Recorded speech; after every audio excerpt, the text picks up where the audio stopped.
Bismillahirrahmanirrahim. Assalamualaikum warahmatullahi wabarakatuh. Alhamdulillahi ala ihsani wa syukru lahu ala taufiqihi wa amtinani. Wa ashhadu an la ilaha illallah wahdahu la syarika lahu ta'ziman li sya'nih. Wa ashhadu anna Muhammadan abduhu wa rasuluhu da'ila ridwanih. Allahumma salli alaihi wa ala alihi wa ashabihi wa ikhwanih. Para hadirin dan hadirat yang dirahmati oleh Allah Subhanahu wa taala. Insyaallah pada malam hari ini kita sama-sama belajar tentang tafsir dari surat Al-Fajr. Surat Al-Fajr adalah surat yang sering dibaca oleh para imam dan alhamdulillah banyak di antara kita yang sudah menghafal surat ini. Surat yang agung yang mengandung banyak faedah sebagaimana dijabarkan oleh para ahli tafsir. Surat Al-Fajr ya, disebutkan dalam hadis yang diriwayatkan oleh Imam Nasa'i ya, bahwasanya kisah tentang Mu'adz bin Jabal radhiyallahu taala anhu yang beliau salat Isya bersama Nabi sallallahu alaihi wasallam. Setelah itu beliau pulang ke kampung beliau, kemudian mengimami salat Isya bersama orang-orang di kampung beliau. Namun Mu'adz bin Jabal radhiyallahu taala anhu mengimami mereka dengan membaca surat Al-Baqarah. Sampai akhirnya salah seorang dari makmum keluar kemudian solat sendiri. Akhirnya hal ini diberitahukan kepada Mu'adz bin Jabal dan Mu'adz bin Jabal pun marah dan mengatakan nafaqar rajul, si fulan telah melakukan kemunafikan. Kemudian hal ini dilaporkan kepada Nabi sallallahu alaihi wasallam. Maka Nabi sallallahu alaihi wasallam pun marah dan memanggil Mu'adz dan Nabi sallallahu alaihi wasallam berkata, "Afattanun anta ya Mu'adz? Apakah engkau membuat fitnah wahai Mu'adz? Aina anta min Sabbihisma rabbikal a'la wal laili idza yaghsha wal fajr." Ya. Maka Nabi sallallahu alaihi wasallam, "Wahai Mu'adz, kenapa kau tidak membacakan bagi mereka surat Sabbihisma rabbikal a'la? Kenapa kau tidak bacakan surat wal laili idza yaghsha? Kenapa kau tidak membacakan surat Al-Fajr?" Oleh karenanya surat Al-Fajr adalah surat yang pas untuk dibaca dalam salat Isya ya. Barang siapa yang tatkala imam baca salat Isya membaca surat Al-Fajr, dia masih kelamaan, berarti dia enggak beres ya. Karena ini sudah keringanan yang diberikan oleh Nabi sallallahu alaihi wasallam karena Mu'adz bin Jabal membaca surat Al-Baqarah kepanjangan, maka Nabi suruh dia membaca di antaranya surat apa? Al-Fajr. Ini di antara hadis yang menyebutkan tentang surat Al-Fajr dan saya tidak tahu secara khusus ada hadis yang sahih yang menunjukkan akan keutamaan surat Al-Fajr kecuali hadis yang tadi saya isyaratkan. Surat Al-Fajr adalah surat Makkiyah. Surat Makkiyah artinya diturunkan oleh Allah Subhanahu wa taala kepada Nabi sallallahu alaihi wasallam sebelum Rasulullah sallallahu alaihi wasallam berhijrah ke kota Madinah. Oleh karenanya khitab ditujukan kepada orang-orang kafir. Orang-orang kafir Quraisy Mekah yang mereka tatkala itu dalam keadaan sombong dan angkuh, merasa diri mereka kaya dan hebat dan merasa diri mereka memiliki kekuasaan dan mereka mengingkari adanya hari kebangkitan. Oleh karenanya Allah turunkan surat Al-Fajr untuk memberi tahdid, memberi peringatan, memberi ancaman kepada mereka bahwasanya wahai antum orang-orang kafir Quraisy, jangan kalian berbangga dengan kekuatan kalian, dengan harta kalian, dengan kekayaan kalian, dengan kehebatan kalian. Kalian suatu saat akan dibinasakan sebagaimana umat-umat terdahulu yang lebih hebat dari kalian pernah dibinasakan oleh Allah Subhanahu wa taala. Oleh karenanya Allah nanti sebutkan tentang kaum 'Ad, kaum Tsamud dan Fir'aun yang Allah binasakan mereka. Allah mengancam mereka dengan siksaan dunia maupun siksaan akhirat. Kita mulai surat ini. A'udzubillahi minasyaitonir rajim. Bismillahirrahmanirrahim. Allah berfirman wal fajr. Di sini Allah bersumpah dengan fajar. Ya. Dan Allah berhak bersumpah dengan apa saja yang Allah kehendaki di antara makhluk-makhluk Allah. Apakah Allah bersumpah dengan waktu? Apakah Allah bersumpah dengan tempat? Apakah Allah bersumpah dengan benda? Ya, terserah Allah Subhanahu wa taala. Adapun makhluk dilarang untuk bersumpah dengan makhluk yang lainnya. Makhluk hanya boleh bersumpah dengan Allah Subhanahu wa taala. Wal fajr. Kenapa Allah bersumpah dengan al-fajr? Kata para ulama, karena al-fajr adalah awal waktu orang beraktivitas setelah beristirahat yang panjang di malam hari, kemudian muncullah cahaya di awal hari yang dikenal dengan al-fajr. Dan ini merupakan kenikmatan yang Allah berikan kepada manusia. Ada yang mengatakan bahwasanya Allah bersumpah dengan al-fajr artinya wa salatil fajr, demi salat al-fajr. Sebenarnya maksud Allah dengan al-fajr adalah demi salat subuh. bukan subuhnya tetapi demi salat subuh. Karena salat subuh adalah salat yang sangat agung. Oleh karenanya Nabi sallallahu alaihi wasallam bersabda, "Man shallal fajr fi jamaah fahuwa fi dhimmatillah." Barang siapa yang salat subuh berjamaah, maka dia di bawah lindungan Allah Subhanahu wa taala. Dalam hadis yang lain kata Nabi sallallahu alaihi wasallam, "Man shallal bardain dakhalal jannah." Barang siapa yang salat dua dingin, maka dia akan masuk surga. Al-bardan maksudnya adalah al-fajr wal asr. Karena al-fajr adalah awal hari yang masih terasa dingin dan salat al-asr adalah awal hilangnya panasnya terik matahari menuju ke arah yang dingin. Ini sebagian ulama mengatakan yang dimaksud dengan al-fajr adalah wa salatil fajr. Intinya Allah Subhanahu wa taala bersumpah dengan al-fajr. Kemudian Allah bersumpah dengan berikutnya walayalin asyr, demi 10 malam, demi 10 malam. Ini pun ada beberapa pendapat di kalangan para ulama, ya, sebagaimana dijelaskan oleh Hafidz Ibnu Katsir rahimahullah. Tetapi kebanyakan salaf, jumhur salaf menafsirkan walayalin asyr adalah dengan 10 malam atau 10 hari di awal bulan Dzulhijjah. Di awal bulan Dzulhijjah. Sebagian ulama menyatakan 10 hari artinya 10 malam artinya 10 hari di awal bulan Muharram. Dan sebagian ulama menyatakan walayalin asyr artinya 10 malam terakhir di bulan Ramadan. 10 malam terakhir di bulan Ramadan. Namun pendapat yang dikuatkan oleh Al-Hafidz Ibnu Katsir adalah pendapat jumhur salaf bahwasanya yang dimaksud dengan 10 malam di sini adalah 10 malam di awal hari atau 10 hari di awal bulan Dzulhijjah. Karena di awal bulan Dzulhijjah malam-malamnya juga mulia, demikian juga siang-siangnya mulia. Dan orang Arab sering mengatakan malam maksudnya adalah siang dan malamnya. Siang dan malamnya. Adapun kalau ditafsirkan dengan 10 malam terakhir di bulan Ramadan, ya karena dalam 10 malam tersebut ada Lailatul Qadar. Namun ini pendapat yang kurang kuat ya. Karena kita katakan tadi surat ini adalah surat Makkiyah, diturunkan, khitabnya tertujukan kepada orang-orang kafir Quraisy yang mereka ya tidak mengenal tatkala itu tentang keutamaan bulan Ramadan. Yang mereka kenal adalah 10 hari pertama di bulan Dzulhijjah karena mereka juga melaksanakan haji. Mereka mengerti akan keutamaan apa? 10 hari awal bulan Dzulhijjah. Dan ini memperingatkan kita bahwasanya ya, yang mulia bukan cuma 10 malam terakhir di bulan Ramadan. Kalau kemuliaan 10 malam terakhir di bulan Ramadan banyak diketahui oleh kaum muslimin. Tetapi kemuliaan 10 hari pertama di bulan Dzulhijjah banyak dilalaikan oleh kaum muslimin. Terutama orang-orang yang tidak melaksanakan ibadah haji. Padahal dalam hadis Nabi sallallahu alaihi wasallam bersabda, "Ma min ayyamin al-amalu salihu fihinna ahabbu ila Allah min hadzal ashar." Tidak ada hari-hari yang beramal soleh pada hari-hari tersebut lebih dicintai oleh Allah selain dari 10 hari ini, yaitu 10 hari pertama di bulan Dzulhijjah. Maka para sahabat bertanya, "Walal jihad fisabilillah?" Apakah lebih dicintai amalan soleh di 10 hari tersebut daripada jihad fisabilillah? Kata Nabi, "Walal jihad fisabilillah." Bahkan lebih dicintai daripada jihad fisabilillah. Illa rajulan kharaja bimalihi wa nafsihi wa lam yarji' min dzalika bi syai'.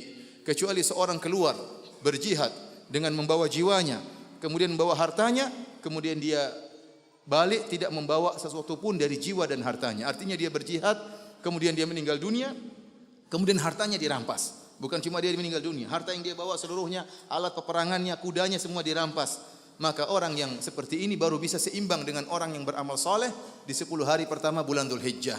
Oleh karenanya kita saling mengingatkan tatkala tiba 10 hari bulan Dzulhijjah bahwasanya kita banyak beramal soleh di awal bulan tersebut. Apakah dengan sedekah, apakah dengan berpuasa, apakah dengan membaca Al-Qur'an, apakah dengan salat malam. Karena amal soleh pada hari-hari tersebut sangat dicintai oleh Allah Subhanahu wa taala. Jadi ini pendapat jumhur salaf yang dimaksud dengan walayalin asyr adalah 10 hari awal di bulan Dzulhijjah. Kemudian Allah bersumpah lagi, wasyaf'i wal watar. Sumpah yang ketiga Allah mengatakan demi yang genap, dan yang keempat wal watar, demi yang ganjil. Adapun yang genap dan ganjil ini, apa yang dimaksud dengan yang genap dan apa yang dimaksud dengan yang ganjil? Maka banyak sekali perkataan para ulama. Sampai-sampai Abu Hayyan menyebutkan ada 36 pendapat di kalangan ahli tafsir tentang makna wasyaf'i wal watar. Al-Imam Al-Qurtubi kalau tidak salah menyebutkan 18 pendapat tentang wasyaf'i wal watar. Ya. Sebagian ulama mengatakan ayat ini umum, mencakup semua yang genap dan semua yang ganjil. Wallahu a'lam bishawab ya. Ini ada khilaf di antara kalangan ulama tentang wasyafa'i wal watar. Demi yang genap dan demi yang ganjil. Akan tapi sebagaimana sering kita katakan, asal dalam khilaf para ulama, para ahli tafsir dalam kitab-kitab tafsir mereka adalah khilaf tanawwu', bukan khilaf tadad. Artinya apa-apa yang mereka khilafkan itu hanyalah sebagian dari zikrul amsilah. Mereka menyebutkan contoh-contoh. Ya, berbeda dengan khilaf yang ada dalam buku-buku fikih. Kebanyakannya adalah pertentangan, khilaf tadad. Yang satu mengatakan haram, yang satu mengatakan halal, yang satu mengatakan sunnah, yang satu mengatakan bid'ah. Tetapi kalau khilaf dalam buku tafsir, kebanyakan satunya mencontohkan ini, satunya mencontohkan yang A, satunya mencontohkan B, satunya mencontohkan C. Contohnya wasyafi'i wal watar. Sebagian salaf mengatakan wasyafi'i wal watar berkaitan dengan salat. Demi yang genap artinya demi salat-salat yang genap. Seperti salat Isya, salat subuh dan salat zuhur, salat asar. Wal watar adalah salat maghrib karena dia ganjil. Ada sebagian salaf mengatakan wasyafi'i wal watar berkaitan dengan haji. Wasyafa' demi genap artinya yaumun nahar karena jatuh pada tanggal 10. Wal watar artinya yaum Arafah karena jatuh pada tanggal 9 Zulhijjah. Ini di antara khilaf di antara para ulama.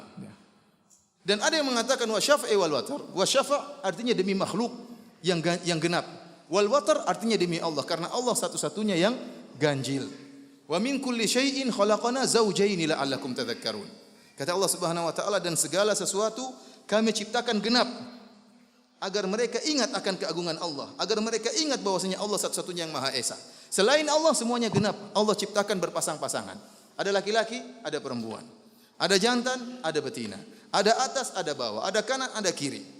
Ada depan, ada belakang. Ada positif, ada negatif. Ya. Semuanya berpasang-pasangan.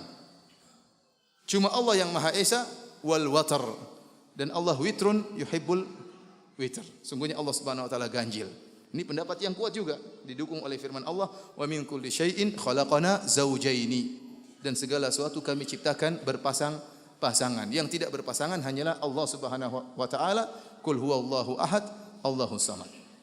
Kemudian kata Allah Subhanahu wa taala, wal laili idza yasar, sumpah yang kelima.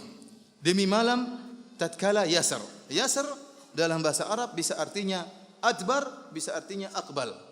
Bisa artinya demi malam yang berlalu dan bisa artinya demi malam yang datang. Sama seperti firman Allah, wal laili idza as'as. As'as dalam bahasa Arab bisa artinya adbar atau aqbal, datang ataupun pergi. Dalam terjemahan Al-Qur'an kita diartikan dan demi malam bila berlalu. Artinya diartikan wal laili idza adbar. Tatkala malam telah berlalu. Namun sebagian ulama mengatakan tidak. Kalau malam telah berlalu berarti datang fajar, iya atau tidak?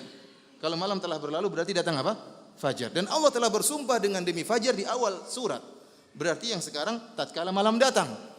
Karena Allah tidak mengulangi sumpah dengan al-fajar. Oleh karenanya sebagian ulama mengatakan wal laili idza yasar, demi malam tatkala datang. Dan dalam malam hari ada tanda-tanda kebesaran Allah Subhanahu wa taala. Allah menjadikan manusia beristirahat di malam hari. Dan Allah menjadikan kaum mukminin mengambil sebagian waktu di malam hari untuk sujud kepada Allah Subhanahu wa taala, terutama di sepertiga malam yang terakhir. Allah bersumpah dengan ini semua untuk menekankan suatu perkara sebagaimana dijelaskan oleh ahli tafsir. Bahwasanya Allah ingin menekankan, Allah bersumpah wal fajar wal layalin 'ashar wasyafi'i wal watar wal laili idza yasar. Dan ini diketahui oleh orang-orang kufar. Allah ingin menyatakan, wahai orang-orang kafir, kalian akan binasa sebagaimana binasanya orang-orang sebelum kalian jika kalian tidak beriman kepada Allah Subhanahu wa taala. Oleh kerana Allah mengatakan, hal fi dzalika qasamun lidhi hijar. Bukankah pada yang demikian itu ada sumpah bagi orang lidhi hijar. Hijar artinya akal. Bagi orang yang memiliki lidhi aklin, bagi orang yang memiliki apa? Akal. Hijar artinya akal, artinya karena disebut hijar, akal artinya menghalangi. Akal artinya apa? Menghalangi. Orang yang memiliki hijar, dia terhalang dari melakukan perbuatan-perbuatan yang konyol. Kenapa? Dia punya akal. Disebut iqal pada onta. Kenapa onta diiqal, dipasang iqal? Ya, supaya onta tersebut tidak tersesat atau tidak kabur, sehingga dihalangi dengan iqal tersebut. Oleh karenanya disebut dengan hijar Ismail. Hijar Ismail kata para ulama, karena hijar tersebut berfungsi untuk menahan orang-orang yang tawaf supaya tidak melengket kepada ruknain syamiyain. Karena seorang tatkala tawaf tidak boleh dia masuk dalam hijar Ismail. Ya, dan ini pernah kita jelaskan bahwasanya Ka'bah tatkala dibangun oleh orang-orang kafir Quraisy. Mereka tidak punya uang. Ya, mereka bertekad kita harus bangun Ka'bah dengan uang yang halal, bukan hasil riba, bukan hasil zina, dan bukan hasil kezaliman. Akhirnya uang yang mereka kumpulkan untuk bangun Ka'bah cuma mampu bangun separuh. Tidak sesuai dengan Qawaid Ibrahim, pondasi yang diletakkan oleh Nabi Ibrahim alaihissalam. Masih kurang sebelah kiri. Oleh karenanya untuk menutup kekurangan tersebut, mereka buat batu yang namanya Hijr Ismail. Sehingga orang tatkala tawaf tidak masuk ke tengah tapi muter Hijr Ismail. Barang siapa yang tawaf masuk di tengah-tengah Hijr Ismail, maka tawafnya tidak sah karena dia tidak sempurna mengitari pondasi Nabi Ibrahim alaihissalam. Maka disebut dengan Hijr Ismail karena dia mencegah orang yang tawaf terhalangi agar tidak masuk, melengketkan dirinya dengan apa? Dengan dua sudut yang palsu di sini ya. Yang tidak asli, yang aslinya masih sebelah sini. Disebut dengan Hijr. Artinya Allah mengatakan hal fi dzalika qasamul lidzi hijr. Bukankah dalam sumpah ini ada pelajaran bagi orang yang berakal? Setelah itu Allah Subhanahu wa taala mulai menyebutkan tentang azab yang pernah Allah turunkan kepada umat-umat terdahulu. Kita sebutkan di sini bahwasanya Allah menyebutkan 3 kaum. Kaum yang pertama adalah kaum 'Ad. Kaum yang kedua adalah kaum Tsamud dan yang kaum ketiga adalah kaum Firaun. Adapun kaum 'Ad dan kaum Tsamud adalah termasuk dari al-Arab al-Ba'idah, Arab-Arab yang sudah punah. Dan orang-orang Arab kafir Quraisy, mereka mengetahui tentang sejarah 'Ad dan Tsamud. Karena kaum 'Ad dan kaum Tsamud adalah orang-orang Arab. Namun sudah punah. Sehingga mereka tahu benar, bahkan seperti Diyar Tsamud masih ada sampai sekarang. Ya, namun mereka tahu benar tentang berita kaum 'Ad, bagaimana hancurnya kaum 'Ad dan bagaimana hancurnya kaum Tsamud, mereka ngerti. Ya. Kemudian adapun Firaun, kisah Fir'aun, kenapa Allah sebutkan? Karena kisah Fir'aun adalah kisah yang masyhur. Kita tahu bahwasanya orang-orang kafir Quraisy sering berinteraksi dengan orang-orang Yahudi. Dan cerita tentang Fir'aun sering dihikayatkan oleh orang-orang Yahudi karena orang-orang Yahudi bangga tatkala Nabi mereka Musa alaihissalam diselamatkan oleh Allah dari kejaran tentara Fir'aun. Sehingga 3 kaum ini benar-benar diketahui oleh orang-orang kafir Quraisy. Allah tidak menyebutkan kaum-kaum yang lain, tapi Allah menyebutkan kaum 'Ad, kaum Tsamud dan kaum Fir'aun. Untuk Allah ingatkan kepada mereka kaum Quraisy bahwasanya ada umat-umat yang lebih hebat dari kalian wahai kaum Quraisy, namun Allah binasakan mereka karena kesombongan mereka. Allah mulai dengan kaum 'Ad. Alam taro kaifa fa'ala rabbuka bi'ad? Tidakkah kamu memperhatikan bagaimana Tuhanmu, Rabbmu berbuat terhadap kaum 'Ad? Iram dzatil 'imad. Penduduk Iram yang mempunyai bangunan-bangunan yang tinggi. Allati lam yukhlaq mithluha fil bilad. Yang belum pernah dibangun sesuatu kota seperti itu di negeri-negeri yang lain. Alam taro kaifa fa'ala rabbuka bi'ad. Kaum 'Ad adalah kaum yang sangat kuat. Oleh karenanya Allah utus kepada mereka, namun mereka melakukan kesyirikan dan Allah utus kepada mereka Nabi Hud. Nabi Hud, wa ila 'adin akhahum hudan, qala ya qaumi ibudullaha ma lakum min ilahin ghairuh. Kepada kaum 'Ad kami utus saudara mereka Nabi Hud, dan Nabi Hud berkata, wahai kaumku, ya, hendaknya kalian menyembah Allah saja, jangan sembah yang lainnya. Dan Nabi Hud mengingatkan atas keistimewaan tubuh mereka yang hebat. Kata Nabi Hud, "Wadhkuru idz ja'alakum khulafa'a min ba'di qaumi Nuhin wa zadakum fil khalqi bastah." Dan ingatlah kalian wahai kaum Hud, bukankah Allah telah menjadikan kalian berkuasa setelah kaumnya Nabi Nuh, dan Allah berikan kekuatan tubuh pada diri kalian. Harusnya kekuatan tersebut, anugerah tersebut menjadikan kalian bersyukur kepada Allah, tidak berbuat kesyirikan. Namun mereka justru melakukan kesyirikan. Kekuatan tubuh yang mereka miliki menjadikan mereka sombong. Kata Allah Subhanahu wa taala, "Fa amma 'adun fastakbaru fil ardi bighairil haqq wa qalu man ashaddu minna quwwah." Adapun kaum 'Ad, maka mereka angkuh dan sombong di atas muka bumi, dan mereka tidak berhak untuk sombong. Dan mereka berkata, man asyaddu minna quwwah, siapa siapa yang lebih kuat daripada kami? Allah membantah, awalam yarau anna Allah alladhi khalaqahum huwa asyaddu minhum quwwah? Apakah mereka tidak melihat bahwasanya yang menciptakan mereka, yaitu Allah Subhanahu wa taala, lebih kuat dari mereka? Yang menciptakan lebih kuat. Yang menciptakan lebih kuat daripada kaum 'Ad. Sehingga banyak cerita-cerita dari Israiliyat dan yang lainnya yang berlebih-lebihan tentang kaum 'Ad. Bahkan sebagian ahli tafsir menyebutkan kaum 'Ad ini orang yang paling tinggi di antara mereka tingginya 700 hasta. 700 hasta itu berapa meter? Satu hasta kira-kira setengah meter. Kalau 700 hasta berarti 350 meter. Tawil, tinggi sekali. Yang paling pendek di antara mereka tingginya 300 hasta. 150 meter. Dan ini khurafat, tidak benar, dibantah oleh Hafidz Ibnu Katsir rahimahullah. Ada riwayat yang mengatakan kalau seorang dari kaum Ad ngamuk sama kaum yang lain, dia tinggal bawa batu satu kali lempar ke kampungnya, mampus semuanya. Sekali lempar ceklung, mati semua. Ini tidak benar. Meskipun Allah menyebutkan tubuh mereka yang kuat dan memang mereka tinggi-tinggi, nanti akan kita sebutkan, tubuh mereka tinggi dan kuat dan gagah, akan tapi tinggi mereka tidak sampai demikian. Dalilnya dalam Sahih Al-Bukhari. Rasulullah SAW menyebutkan kullun man yadkhulul jannah ya ala surati Adam. Seluruh yang masuk surga bentuknya seperti Nabi Adam. Tuluhu situna zira'an. Tingginya berapa? 60 hasta. 60 hasta kira-kira 30 meter. Kemudian kata Nabi SAW, falam yazalil khalqu yanqusu ba'dahu hatta al-an. Setelah itu manusia semakin memendek, mengkerdil sejak Nabi Adam sampai sekarang. Sampai jadi seperti antum seperti ini. Dulu Nabi Adam alaihissalam 60 berapa? 30 meter. Kemudian mengecil. Ya seperti kita sekarang. Oleh karenanya tidak ada yang lebih tinggi daripada Nabi Adam alaihissalam. Oleh karenanya dan kita yakin kaum Ad adalah keturunan Nabi Adam alaihissalam.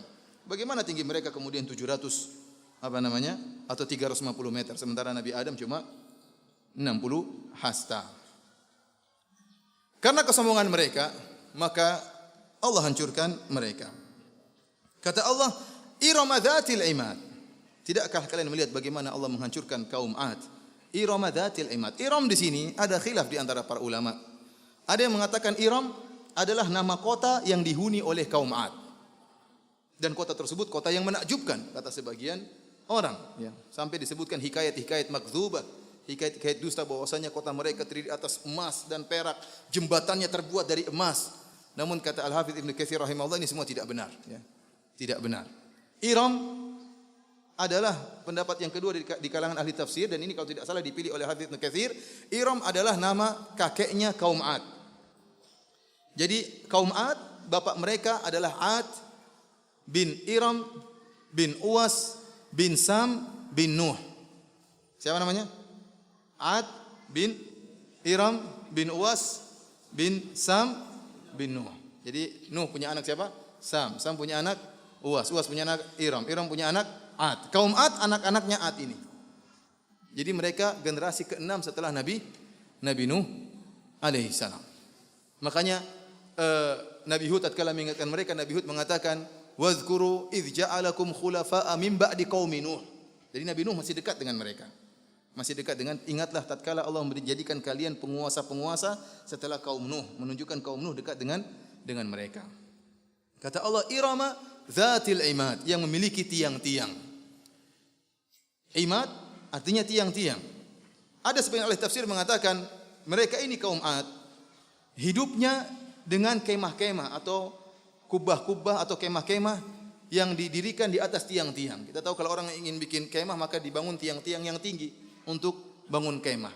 Sehingga mereka kaum Ad tidak pernah menetap, tidak pernah mukim. Mereka berpindah dari satu tempat ke tempat yang lainnya. Ini pendapat.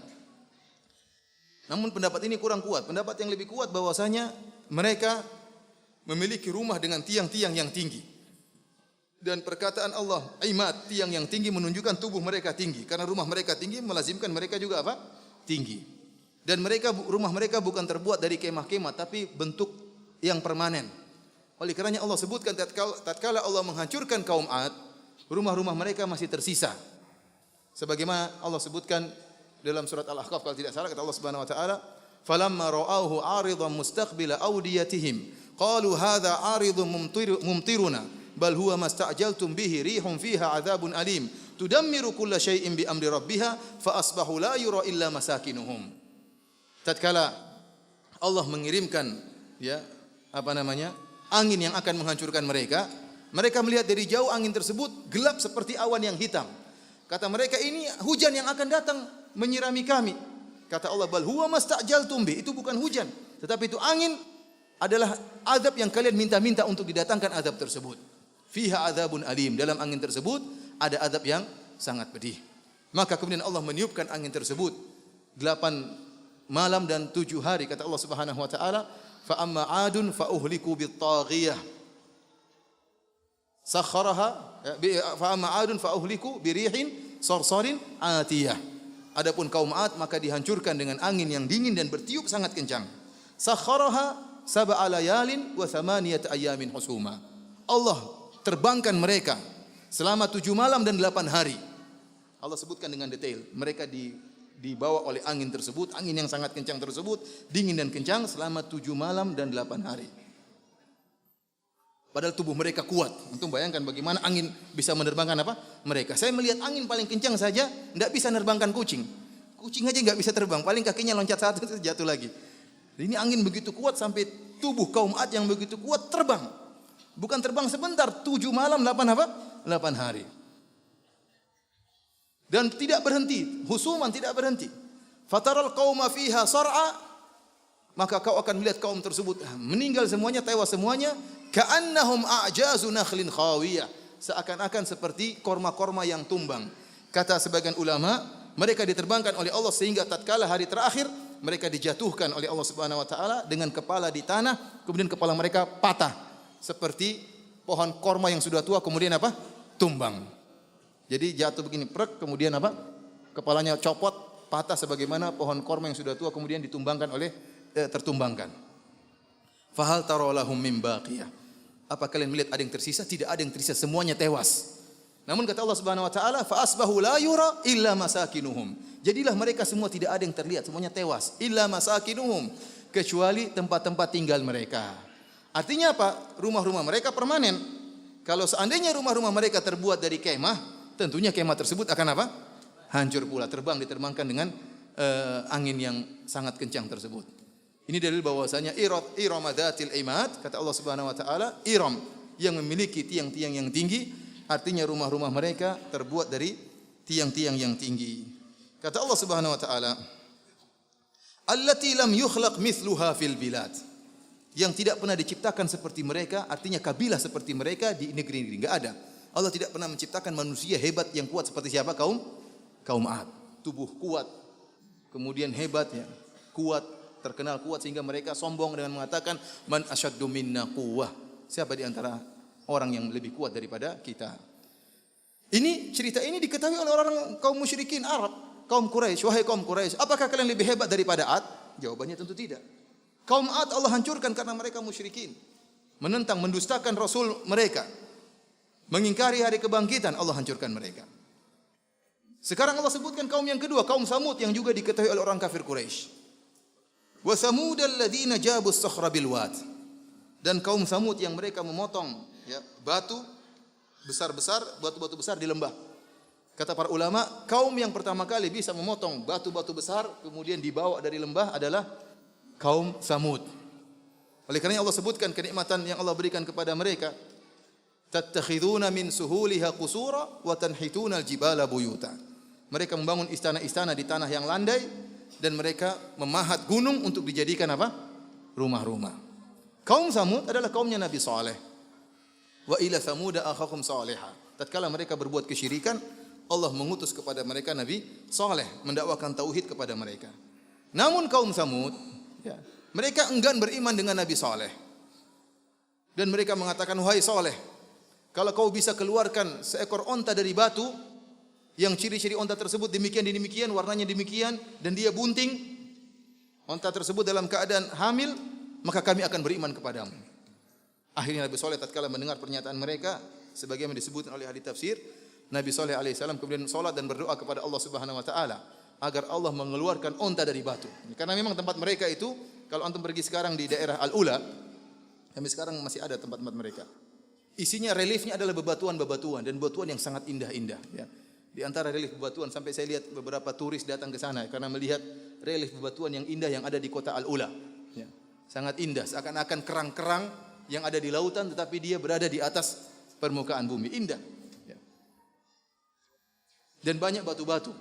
Akhirnya keluarlah onta tersebut. Dari batu pecah keluarlah onta sebagaimana yang dikehendaki oleh mereka. Tatkala unta tersebut keluar, akhirnya sebagian kaum Samud beriman kepada Nabi Saleh, namun kebanyakan mereka adalah orang-orang lemah, orang-orang miskin. Adapun orang-orang yang kaya tidak beriman kepada Nabi Saleh alaihissalam. Akhirnya Nabi Saleh mengatakan, laha syirbun walakum syirbu yaumin ma'lum. Ada peraturan tentang unta ini. Fadharuha ta'kul fil ardi wala tamassuha bisu'in fayakhudhukum adzabun qarib. Kata Nabi Saleh, biarkan unta ini makan sepuasnya di atas muka bumi. Dan jangan kalian sama sekali sentuh, membuat keburukan kepada unta tersebut, maka akan datang kepada kalian adab yang dekat, disegerakan oleh Allah Subhanahu wa taala. Akhirnya ada sumur di situ yang katanya sumurnya masih ada sampai sekarang di daerah Al-Ula. Datanglah unta Nabi Saleh minum dari sumur tersebut. Sehari tidak ada yang boleh minum di sumur tersebut kecuali unta. Awal-awal mereka sabar dengan kondisi tersebut. Hari berikutnya ontanya Nabi Saleh mengeluarkan susu yang sangat manis, yang sangat segar dan mencukupi penduduk kaum Samud. Ini kan nikmat ini. Daripada minum air tawar, minum apa? Air susu. Dari satu ekor onta cukup untuk satu kampung. Berjalan berhari-hari berjalan, lama-lama mereka jengkel. Masa kita dikalah-kalahin sama onta? Tidak boleh minum apa? Dari sumur. Mereka tidak bersyukur kepada Allah Subhanahu wa taala diberikan kenikmatan dan mereka benar-benar angkuh dan sombong. Fa'atau an amri rabbihim. Benar-benar sombong. Kenapa? Sudah dikasih mukjizat. Onta keluar dari batu, ontanya memberikan mereka anugerah berupa susu yang segar dan susu yang enak.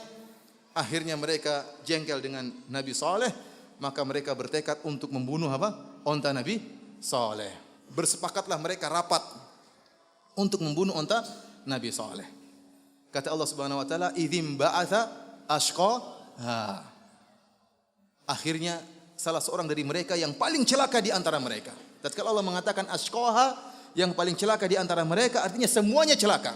Memang yang bunuh ontanya Nabi Saleh satu orang. Seluruh ahli tafsir menyebutkan namanya adalah Qudar bin Salif. Namanya Qudar bin Salif, ini dialah yang langsung membunuh ontanya Nabi Saleh. Namun kenapa azab datang menimpa mereka seluruhnya?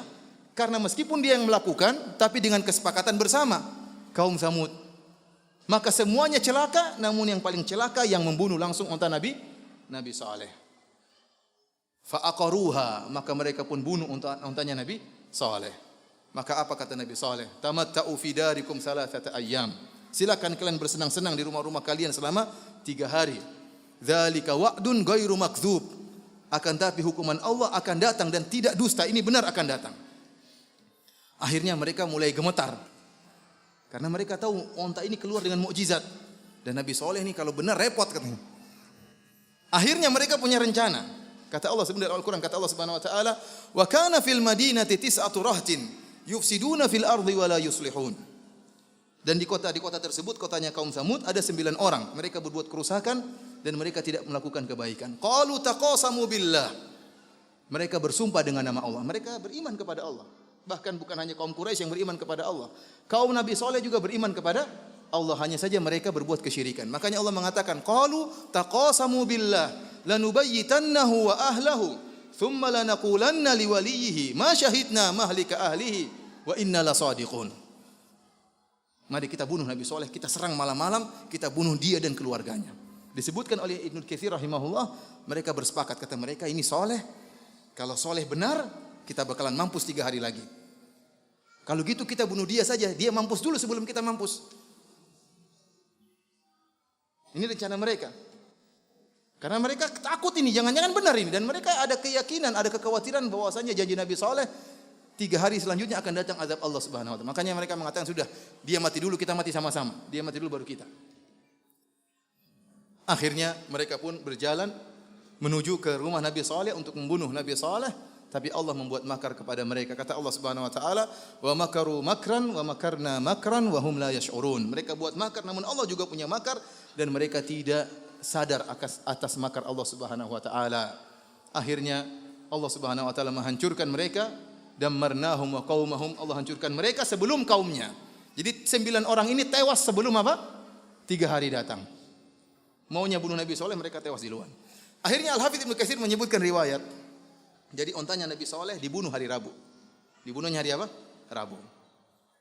Hari pertama hari Kamis. Wajah mereka mulai pucat. Hari Kamis, waduh, ini hari pertama. Lewat hari pertama, selamat mereka. Hari berikutnya hari apa? Jumat.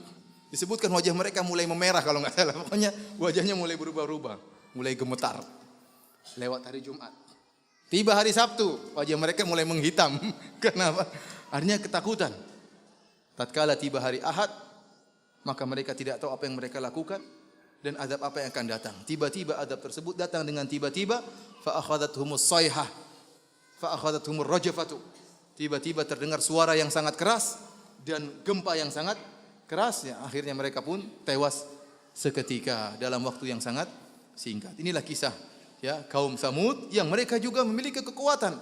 Mereka mampu untuk memahat batu menjadi rumah, dan ini tidak mungkin dilakukan oleh orang-orang kafir Quraisy. Seakan-akan Allah berkata, wahai orang-orang kafir Quraisy, ada kaum yang kalian tahu, kaum Samud, yang hebat, yang bisa memahat gunung menjadi rumah, dan rumah-rumah mereka masih ada. Orang-orang kafir Quraisy kalau berjalan menuju negeri Syam, mereka akan melewati Diyar Samud, dan sampai sekarang masih ada, dan mereka tahu bagaimana athar bekas-bekas peninggalan kaum Samud. Namun mereka dibinasakan oleh Allah Subhanahu wa taala. Setelah itu Allah Subhanahu wa taala menyebutkan tentang tentang Firaun. Kata Allah Subhanahu wa taala, "Wa Fir'auna dzil autad." Dan Firaun yang mempunyai pasak-pasak. Al-autad di sini ada 3 pendapat di kalangan ahli tafsir. Ada yang mengatakan autad artinya junud. Pasak artinya Fir'aun yang memiliki pasukan yang banyak.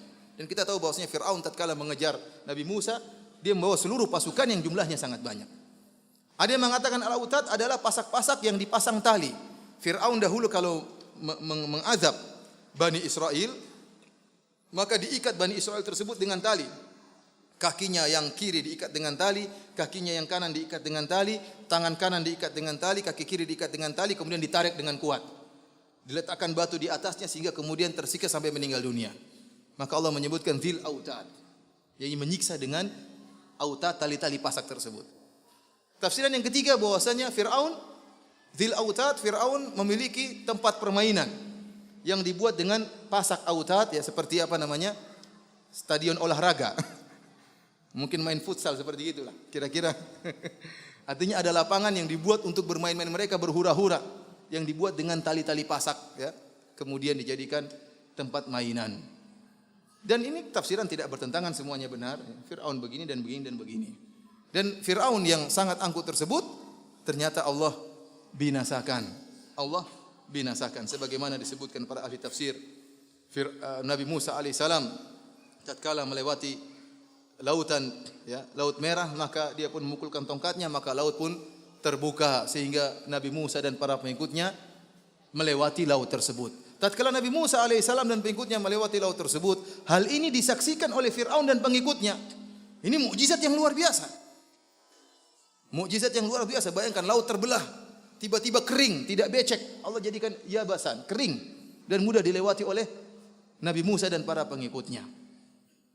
Akhirnya tatkala Nabi Musa dan pengikutnya sudah lolos, Firaun baru masuk di mulut pantai. Tatkala itu disebutkan dia ragu-ragu untuk masuk. Akhirnya anak buahnya menunggu Firaun yang dulu masuk. Dia kan bos, masuk duluan. Firaun pintar, ya. Ini saya pernah jelaskan cerita tentang cerdasnya Firaun. Ya, luar biasa Firaun cerdas dalam berdebat, dan ini disebutkan oleh dalam Al-Qur'an. Banyak bagaimana dia sangat pintar ngomong. Ya. Dia mengatakan apa? Datang iblisnya mengatakan, lihat, laut tetap terbuka untuk Tuhan yang untuk lewat, ya. Artinya apa? Laut kan tidak tertutup. Watrukil bahra rahwan. Tatkala Nabi Musa ingin memukul lautan untuk tertutup, Allah tegur. Biarkan laut terbuka, kata Allah Subhanahu wa taala. Innahum jundum mughraqun. Mereka adalah pasukan yang akan tenggelam. Nabi Musa memukul laut untuk kembali, Allah bilang jangan, biarin. Firaun mengatakan, tuh lihat laut terbuka. Ini karena saya Tuhan mau lewat. Tunduk kepada saya laut tersebut. Akhirnya anak buahnya pun ikut. Ayo kejar Musa. Begitu sampai tengah, mati semuanya. Dan ini Firaun dibandingkan dengan kaum Quraisy nggak ada apa-apanya. Kaum Quraisy berapa pasukan mereka? Sedikit. Perang Badar cuma 1.000 orang. Perang Khandaq perang Uhud cuma sedikit. Perang Khandaq cuma berapa? 10.000. Firaun disebutkan banyak sekali pasukannya. Namun mereka dibinasakan oleh Allah Subhanahu wa taala. Kata Allah, alladzina tagaw fil bilad. Yang mereka itu semuanya telah berbuat tughyan. Dan tughyan kata para ulama adalah syiddatul ma'asi wa syiddatul zulm. Mereka benar-benar bermaksiat kepada Allah dan benar-benar menzalimi selain mereka. Ya, kaum Ad sombong dan angkuh menzalimi kabilah-kabilah yang lainnya. Kaum Samud pun demikian dan kaum Fir'aun menzalimi kabilah Bani Israel. Mereka ini semuanya tagaw fil bilad. Fa aktsaru fiha al fasad. Dan mereka melakukan kerusakan yang banyak. Dan ini natijah hasil dari kesombongan dan keangkuhan dari tughyan, maka mereka akan banyak melakukan kerusakan. Kata Allah, fasabba alaihim rabbuka sawta adzab. Maka Allah tumpahkan. Sabba dalam bahasa Arab menumpahkan apa? Air dari apa? Nah, kita sabbal ma menumpahkan air dari gelas. Digerujuk apa? Air. Seakan-akan Allah mengatakan azab yang Allah berikan seperti gerujukan apa? Azab. Dan Allah mengatakan sawta adzab. Saut itu cambuk. Allah tidak mengatakan maka Allah limpahkan kepada mereka, Allah tumpahkan kepada mereka pedang azab, tidak.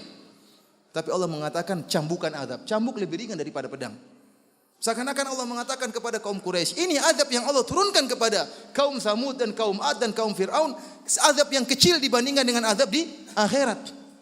Azab yang sepele yang dibandingkan dengan azab yang akhirat. Makanya Allah tidak mengatakan saifa azab, pedang azab, tapi sauta azab. Artinya ada azab yang lebih parah daripada ini. Inna rabbaka labil mirsad.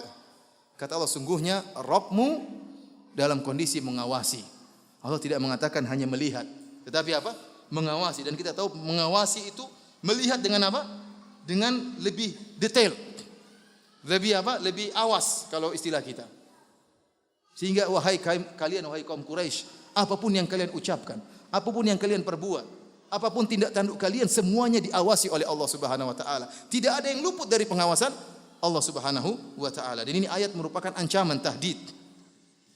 Setelah itu Allah Subhanahu wa taala beranjak pada paragraf berikutnya untuk menjelaskan kesalahpahaman orang-orang kafir Quraisy atau orang kafir secara umum. Orang-orang kafir Quraisy di fase Mekah, mereka adalah orang kaya. Umayyah bin Khalaf, Ubay bin Khalaf, Abu Jahal, Abu Lahab, orang-orang kaya. Sementara kaum muslimin orang-orang miskin. Kebanyakannya orang-orang miskin. Bilal, kemudian Ammar bin Yasir dan sahabat-sahabat yang miskin, tidak kaya raya dan tidak hebat sebagaimana orang-orang kafir Quraisy. Sehingga mereka menyatakan, kami orang yang mulia. Buktinya Allah berikan kami kekayaan, buktinya Allah berikan kami martabat yang tinggi. Maka Allah sebutkan keyakinan mereka. Kata Allah, fa ammal insanu idza mabtalahu rabbuhu fa akramahu wa na'amahu fa yaqulu rabbi akraman. Adapun seorang manusia jika Allah mengujinya dan Allah muliakan dia, Allah berikan anugerah kepada dia, fa yaqulu rabbi akraman, maka dia berkata Allah memuliakan saya. Wa amma idza mabtalahu fa qadara alaihi rizqahu fa yaqulu rabbi ahanan. Adapun jika Allah uji dia dan Allah sempitkan hartanya, maka dia berkata Allah telah menghina saya. Kata Allah, kalla, sekali-sekali tidak. Para hadirin yang dirahmati oleh Allah Subhanahu wa taala, kalimat kalla sebagaimana dijelaskan oleh Imam Al-Qurtubi rahimahullah dan juga yang lainnya. Kalla datang dalam Al-Qur'an banyak. Kalau kalla datang setelah ada pemahaman yang ingin dibantah, seperti pemahaman orang-orang tadi, kalau dapat harta berarti saya dimuliakan, kalau tidak diberi harta berarti saya dihinakan oleh Allah. Maka Allah mengatakan kalla. Kalau datang kalimat kalla setelah pemahaman yang keliru dan Allah ingin bantah, maka kalla artinya kalimatuz zajar wa rada. Artinya kalau kita artikan sekali-sekali tidak benar apa yang kalian sangkakan. Tetapi jika kalla datang tanpa ada sesuatu yang ingin dibantah oleh Allah sebelumnya, maka kalla artinya untuk penekanan, artinya haqqan. Artinya apa? Haqqan, sungguh benar. Seperti kata Allah, kalla innal insana la yatgha. Artinya bukan sekali-sekali tidak, manusia itu akan melakukan apa? Kezaliman ar-ra'ahu istaghna, tatkala dia merasa kaya. Tapi haqqan, sungguh benar. Manusia itu kalau sudah merasa dia kaya, dia akan melakukan kezaliman. Jadi kalla di sini artinya apa? Haqqan. Di sini kalla balla tukrimunal yatim. Apa yang kalian yakini tidak benar. Bukan berarti kekayaan merupakan tanda kemuliaan. Allah berikan kekayaan kepada orang fajir dan orang saleh. Allah berikan kekayaan kepada pelaku maksiat dan orang yang beribadah kepada Allah. Allah berikan kepada si miskin, si muslim, dan Allah berikan kepada si kafir. Bukan merupakan tanda pemuliaan Allah Subhanahu wa taala. Balla tukrimunal yatim. Sekali-sekali tidak. Sebenarnya kalian tidak memuliakan anak yatim. Allah mencela orang-orang musyrikin Arab yang mereka tidak memuliakan anak yatim. Kita tahu orang-orang musyrikin Arab di antara adat jahiliyah mereka, kalau mereka menerima warisan maka perempuan tidak dikasih. Kalau ada anak yatim yang punya harta warisan, maka harta tersebut mereka habiskan. Mereka tidak memperhatikan anak yatim. Mereka tidak memuliakan anak yatim. Terutama anak yatim yang tidak meninggalkan wali yang kuat, sehingga dihinakan oleh mereka. Ini kebiasaan mereka. Maka Allah tegur, balla tukrimunal yatim. Bahkan mereka tidak memuliakan anak yatim. Wala tahadduna ala ta'amil miskin. Dan mereka tidak saling memotivasi, menganjurkan untuk memberi makan kepada fakir miskin.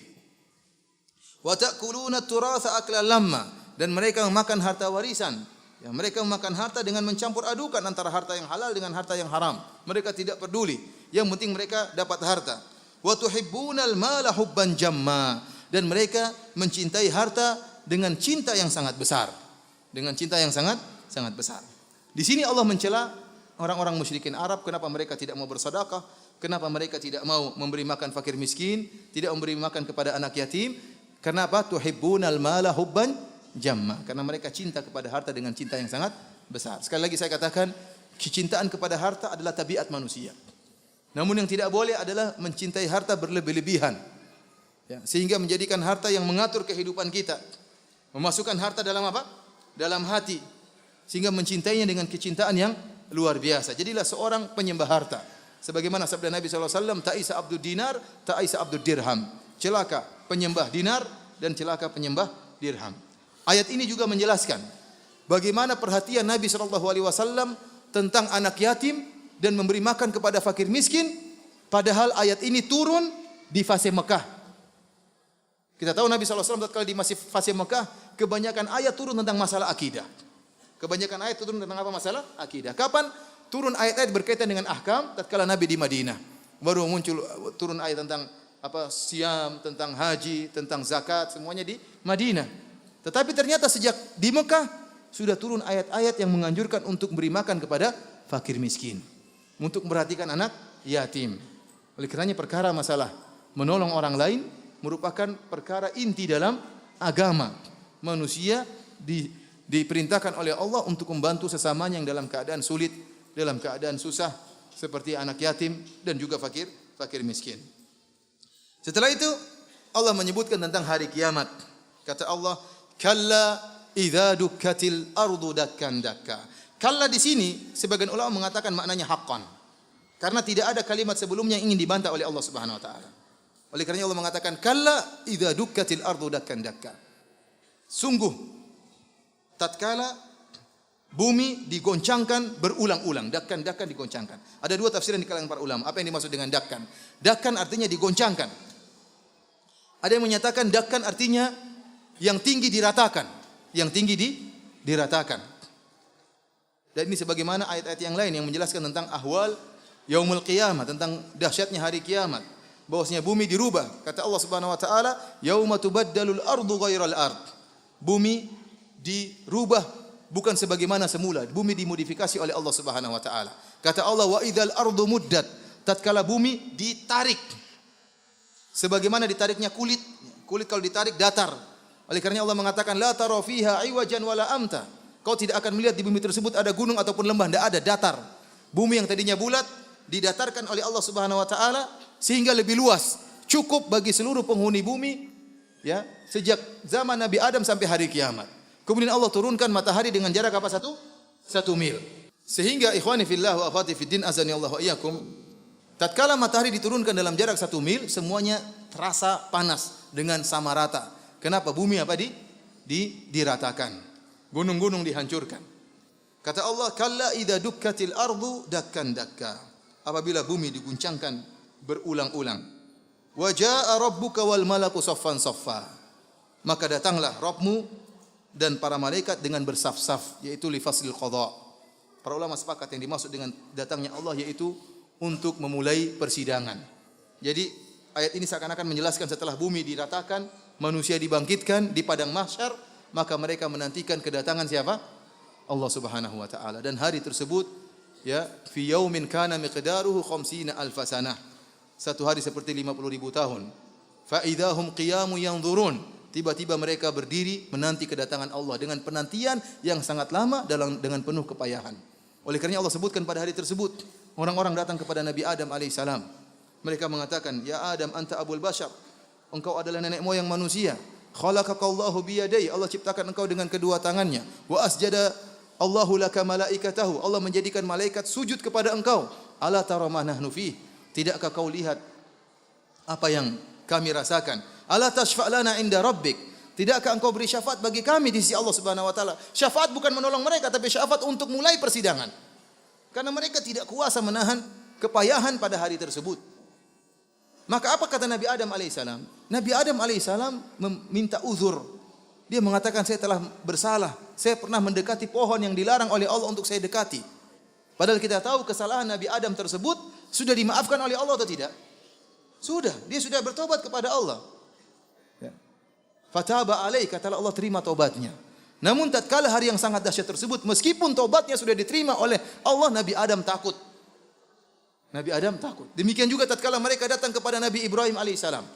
Anta Khalilur Rahman, engkau kekasih Allah wahai Adam, wahai Ibrahim. Berilah syafaat bagi kami di sisi Allah Subhanahu wa taala untuk mulai persidangan. Maka Nabi Ibrahim mengatakan, saya pernah berdusta 3 kali. Ya ikhwan, antum lihat Nabi Ibrahim berdusta, bukan dusta yang keliru, bukan dusta yang soreh, tetapi dusta yang tauriah. Istilahnya apa? Tauriah. Dan dusta itu pun demi dakwah. Dusta pun demi apa? Demi dakwah. Meskipun demikian dia tidak berani untuk memberi syafaat karena takut dengan kesalahan ini. Dusta yang pertama apa? Nabi Ibrahim tatkala melewati negeri Mesir bersama istrinya Sarah. Kemudian Nabi Ibrahim berkata, kalau ada yang bertanya kepada aku tentang engkau, maka saya akan bertanya, engkau adalah saudariku. Kata Nabi Ibrahim alaihissalam, saya tidak tahu ala wajhil ard, di atas muka bumi ini yang beriman kecuali saya dan kamu. Maka saya katakan kau saudaraku, artinya saudara dalam Islam. Dan ini terpaksa dilakukan oleh Nabi Ibrahim. Seandainya Nabi Ibrahim mengatakan ini istriku, maka akan diambil oleh sang raja dan Nabi Ibrahim mungkin dibunuh. Istrinya dirampas. Tapi kalau dikatakan ini saudariku, Nabi Ibrahim dilepaskan, tidak dibunuh. Oleh karena Nabi Ibrahim terpaksa mengatakan ini adalah saudariku, dan ini bukan dusta yang soreh, tapi ini tauriah. Ini pun disesalkan oleh Nabi Ibrahim alaihissalam. Dusta yang kedua, tatkala man fa'ala hadza bi alihatina. Siapa yang menghancurkan patung-patung kami? Apa jawaban Nabi Ibrahim alaihissalam? Bal fa'alahu kabiruhum hadza fas'aluhum in kanu yantiqun. Kata Nabi Ibrahim alaihissalam, lihat ini juga dustanya bukan dusta yang soreh. Kata Nabi Ibrahim alaihissalam, yang menghancurkan patung-patung adalah patung yang paling besar. Kalau tidak bertanya, tanya mereka yang kecil-kecil. Kalau mereka bisa ngomong. Seakan-akan Nabi Ibrahim mengatakan, yang menghancurkan patung-patung kecil adalah patung yang besar kalau mereka bisa ngomong. Karena mereka tidak bisa ngomong berarti bukan patung yang besar, tapi saya yang hancurkan. Paham atau tidak? Sama seperti orang mengatakan di Sulawesi ada patung Syekh Yusuf.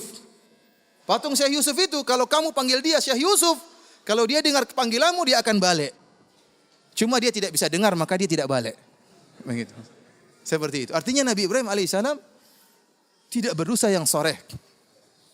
Demikian juga tatkala Nabi Ibrahim diajak untuk menghadiri acaranya orang-orang musyrikin. Maka dia mengatakan inni saqim. Saya sakit. Dan saqim datang dalam isim fa'il.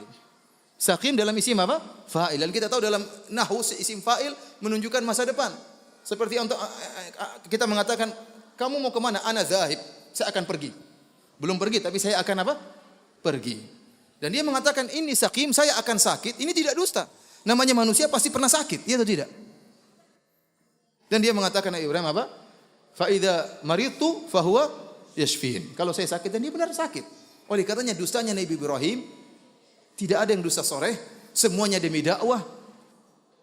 Namun tatkala itu Nabi Ibrahim ketakutan.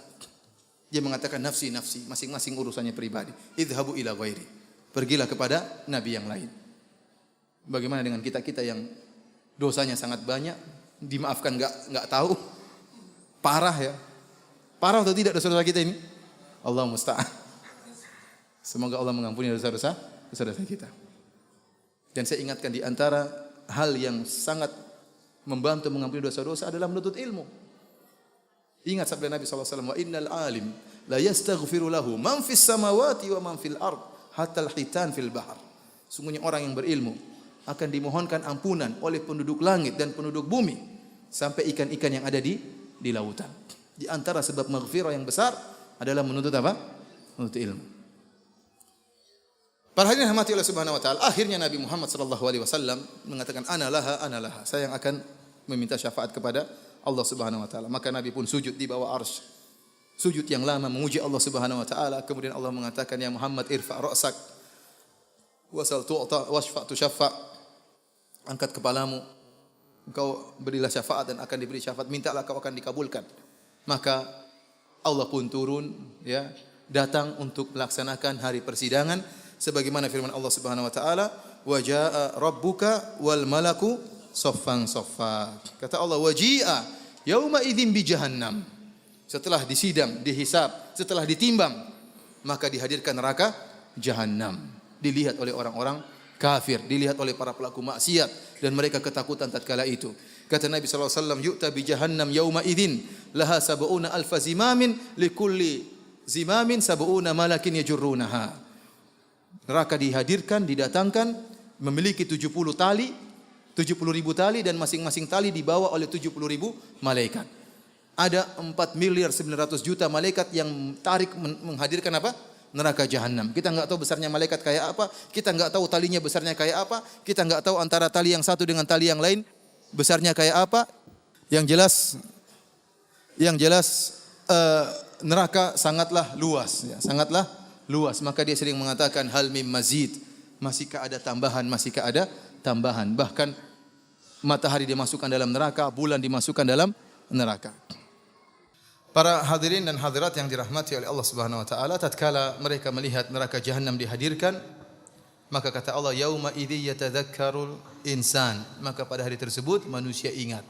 Ya, apa yang mereka ingat di sini maf'ul bihnya tidak disebutkan. Ingat seluruhnya.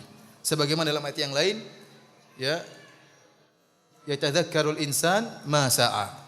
Akan dia ingat seluruh apa yang pernah dia lakukan secara detail. Di sini ma mausulah memberikan faedah keumuman, ingat seluruh yang pernah dia lakukan, seluruh pandangan haram yang pernah dia lihat, seluruh ghibah yang pernah dia ucapkan, seluruh pendengaran haram yang pernah dia lakukan, seluruh hasad, seluruh riya yang detail-detail semuanya akan dia ingat pada hari tersebut. Fa anna lahu dzikra, maka apa faedahnya tatkala itu dia ingat? Tidak ada faedahnya. Sudah tidak bisa dia selamatkan. Seluruhnya sudah terjadi. Tinggal dihisab, tinggal masuk neraka atau masuk surga. Kemudian Allah berfirman, dia berkata, yaqulu ya laitani qaddamtu li hayati. Dia berkata, seandainya dahulu aku beramal demi kehidupanku. Ai qaddamtu fid dunya li hayati fil akhirah. Seandainya saya dulu beramal di dunia untuk kehidupanku yang sesungguhnya di akhirat. Ayat ini, kebanyakan ahli tafsir menyebutkan ayat ini adalah ucapan seorang yang mukmin. Banyak ahli tafsir menyebutkan, saya baca buku tafsir banyak yang menyebutkan bahwasanya ini perkataan seorang mukmin. Apalagi orang kafir. Ayat ini menunjukkan seluruh orang mukmin dan orang kafir menyesal. Orang mukmin menyesal kenapa? Menyesal tatkala dia melihat kenapa dulu saya tidak beramal soleh lebih banyak daripada sekarang. Kenapa dahulu saya tidak salat malam lebih banyak rakaatnya? Kenapa dahulu saya sedekah cuma ragu-ragu sedikit-sedikit sampai akhirnya maut menjemputku? Kenapa dahulu saya tidak tebar senyum? Bukankah kalau kata Rasulullah SAW, tabassumuka li fi wajhi akhika sadaqah, senyum di hadapan saudaramu sedekah. Kenapa saya senyum jual mahal senyum? Menyesal semuanya, menyesal. Dan semua mukmin akan menyesal. Kenapa? Karena surga bertingkat-tingkat, tidak sama. Surga bertingkat-tingkat. Bidadarinya pun beda, tidak sama. Bidadari hebat ini, bidadari lain dengan yang di atas. Semuanya menyesal ikhwan, semuanya menyesal. Oleh karenanya Rasulullah SAW mengatakan atau Allah mengatakan, "Faman ya'mal mithqala dzarratin khairan yarah, wa man ya'mal mithqala dzarratin syarran yarah." Sedikit apapun yang kalian lakukan sebesar zarrah, maka kau akan melihat hasilnya. Makanya Nabi SAW menyuruh kita beramal meskipun sedikit apapun. Makanya Nabi SAW mengatakan, "La tahqiranna minal ma'rufi syai'an walau an talqa bi akhika bi wajhin talq." Jangan kau meremehkan sedikit kebaikan pun. Meskipun kau bertemu dengan saudaramu dengan senyuman. Senyuman ini antum cuma buka gigi sedikit, ini ada pahalanya nanti. Ini bisa merubah kualitas bidadari. Merubah kualitas surga yang akan antum masuki dengan senyuman. Jangan antum remehkan. Bahkan Nabi SAW mengatakan, fattaqun nara walau bisyiqqit tamrah. Jagalah diri kalian dari neraka jahanam meskipun hanya dengan sepenggal korma. Rasulullah tidak mengatakan sebutir korma. Rasulullah SAW mengatakan bahkan meskipun sepenggal korma, separuh korma. Artinya apa? Hadis ini bukan Rasulullah SAW menganjurkan kepada kita dan mengajarkan kepada kita untuk pelit dalam bersedekah. Tidak. Punya korma 1 ton cuma sedekahnya separuh korma. Tidak. Maksudnya kalau kamu tidak punya uang dan tidak kamu bisa bersedekah kecuali sepenggal korma, maka jangan remehkan. Jangan remehkan meskipun sepenggal korma ini bisa bermanfaat di akhirat. Tidak ada yang sia-sia. Tidak ada yang sia-sia. Islam Maha Adil, Allah Maha Adil. Sedikit pun ya kebaikan yang kita lakukan tidak ada yang terlupakan. Meskipun mungkin kita lupakan, meskipun tidak ada orang yang lihat, tapi semuanya diingat oleh Allah dan akan ada balasannya. Faman ya'mal mithqala dzarratin khairan yarah. Barang siapa yang melakukan kebaikan meskipun sedikit, dia akan melihat hasilnya. Lihatlah seorang mukmin di hari kiamat kelak, yaqulu ya laitani qaddamtu li hayati. Tatkala dia melihat surga, dia mengatakan seandainya dulu saya beramal soleh lebih banyak. Sekarang sudah umur 60 tahun, bentar lagi mampus. Menyesal saya. Mending menyesal sekarang. Masih ada waktu mungkin 5 tahun, 7 tahun untuk banyak beramal soleh. Tapi kalau sudah meninggal dunia, fa anna lahu dzikra. Apa faedahnya menyesal? Bagaimana lagi dengan orang-orang pelaku maksiat? Tentu akan lebih menyesal dengan apa yang telah mereka lakukan di akhirat kelak. Para hadirin dirahmati oleh Allah Subhanahu wa taala, kata Allah, "Fa yauma idzil la yu'adzibu 'adzabahu ahad." Maka pada hari tersebut tidak ada yang mengazab sebagaimana azabnya Allah.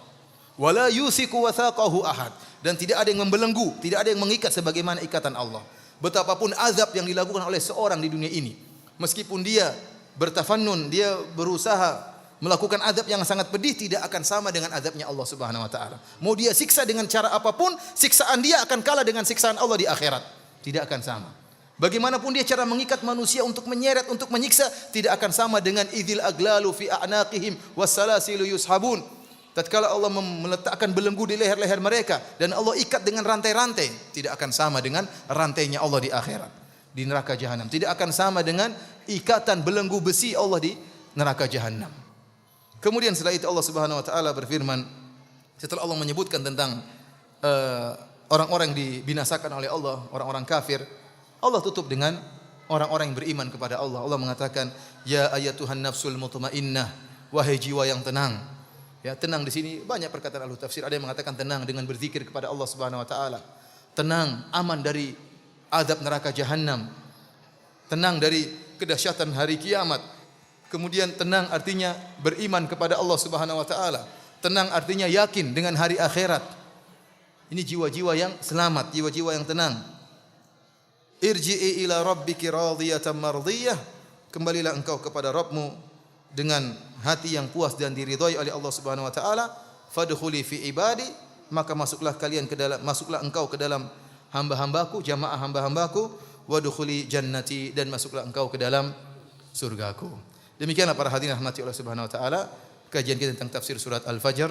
Semoga bermanfaat bagi kita dan sebagai pemberi peringatan kepada kita agar kita lebih banyak beramal saleh. Wabillahi taufik. Assalamualaikum warahmatullahi wabarakatuh.